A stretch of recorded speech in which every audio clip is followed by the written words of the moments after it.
Assalamualaikum warahmatullahi wabarakatuh. Perkenalkan, nama saya Muklis Rustam. Saya adalah peserta program pelatihan komprehensif konseling, terapi, dan coaching selama 3 hari melalui Zoom meeting online yang diselenggarakan oleh LKP Well-Done Skill Nawa Pratama. Jadi pada hari pertama, tanggal 23 April, dalam hal basic counseling skill, temanya itu pembicaranya adalah Pak Ivan Setiawan. Kesimpulan daripada hari pertama, kita mempelajari apa yang namanya definisi counseling. Ya, definisi counseling adalah satu interaksi antara counselor and counseling untuk membantu mencapai perubahan keputusan diri serta bertanggung jawab. Dan kita juga mempelajari karakteristik. Karakteristik itu menyangkut afeksi, intention, pertumbuhan, kejujuran, dorongan, privasi, dan kejujuran. Tingkat konselor juga kita dilatih, konselor profesional, para profesional, non-profesional, ataupun siapapun. Dan kita memahami apa yang menjadi dasar keterampilan konseling, yaitu komunikasi antar pribadi, keterampilan intervensi, keterampilan berpikir, mind skill. Dan kita memahami apa yang mempengaruhi keberhasilan konseling itu adalah struktur, inisiatif, setting fisik, kualitas klien, dan kualitas konselor. Hambatan-hambatan dalam konseling juga adalah karena kebosanan, unfinished business, distant emosional, kelekatan emosional.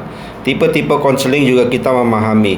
Ada tipe sebagai visitor, ada tipe sebagai complainer, ada tipe sebagai customer. Jadi apa yang menjadi konseling itu adalah menyangkut hakikat masalah. Ada 2 crossway, yaitu realita dan expectation. Realita adalah kenyataan, expectation adalah harapan. Jadi konseling itu bagaimana kita memberikan satu penyelesaian pada kesenjangan harapan dan kenyataan reality. Jadi persepsi respon dalam menghadapi masalah. Dalam hal ini konsepnya adalah masalah individu dalam perspektif TFA. TFA adalah thinking, pendekatan, feeling, dan acting. Jadi dibuat dalam triangle. Thinking adalah pemikiran secara approach, dan counseling teknik kognitif dengan rasional yang diutamakan. Lalu feeling adalah perasaan daripada si klien, bagaimana ekspresinya, dan bagaimana counseling teknik-teknik berlandaskan efektif dan emosional yang diutamakan.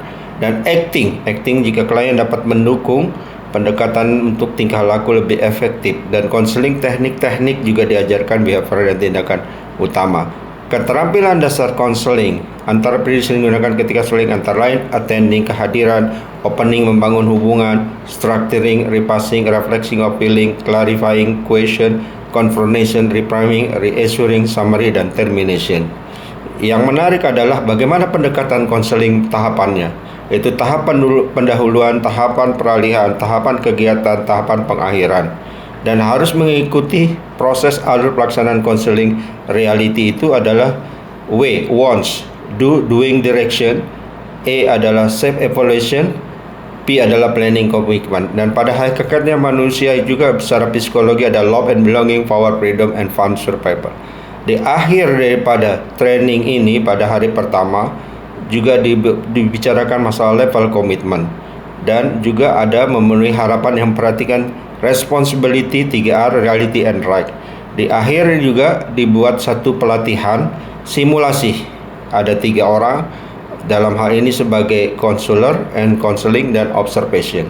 Counseling dan counselor. Counseling mendengarkan dari counselor, mendengarkan pada counseling apa keluhannya dengan melihat kondisi lingkungan, dampak pada pribadi, dan observer menilai apakah step-step itu sudah memenuhi wants, do, direction, self evaluation, and commitment. Dan pada itu ditutup dengan kesan yang memberikan bahwa pada pelatihan ini memberikan dampak pada kita. Pada hari kedua kita belajar menamai stress management pada tanggal 24 April yang dibawakan oleh Nugroho Adi Icada Saputra. Ini merupakan bagian daripada bagaimana kita divisualisasikan menggambarkan stres. Jadi sejatinya stres merupakan bagian dari risiko kita mendekat. Dan stres bagaimana solusinya? Apa yang memicu stres? Itu frustasi, tension, konflik, krisis kejadian. Dan kita dijajarkan memanage stres itu dengan ragam terapi. Terapi ada terapi suara, terapi pijit, tradisional, dan terapi herbal, terapi doa, dan meditasi. Banyak lagi. Padahal pada pengembangan terapi ini diajarkan teknik-teknik. Pertama, teknik mindful breathing, good loveness, and grateful breathing. Yang kedua, mengembangkan teknik mindful, yaitu bernapas selama 3 detik, tarik napas, terus kita berdoa, ya Allah, ya Sapi, meskipun pundakku segar sekali, aku ikhlas menerima sakit. Daripada itu kita juga diajarkan bagaimana merubah persepsi. Jadi manajemen stres dengan manajemen diri itu adalah beberapa yang bagaimana kita merawat hati. Ya, dari merawat hati. Jadi resep hidup bahagia ada 2. Rawat eksistensimu, hidupkan aktualisasi.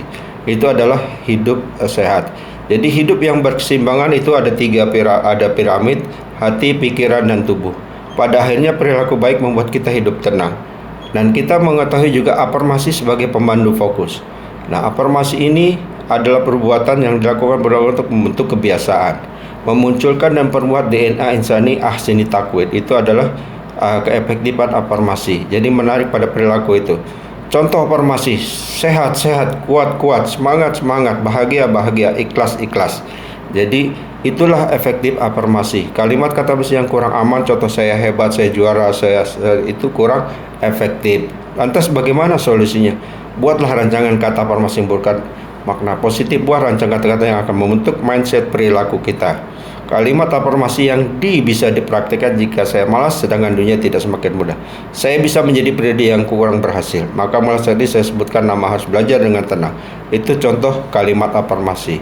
Ya Allah, kuatkan aku, bimbinglah langkahku, tuntunlah semua ucapku, tindakanku. Itu adalah contoh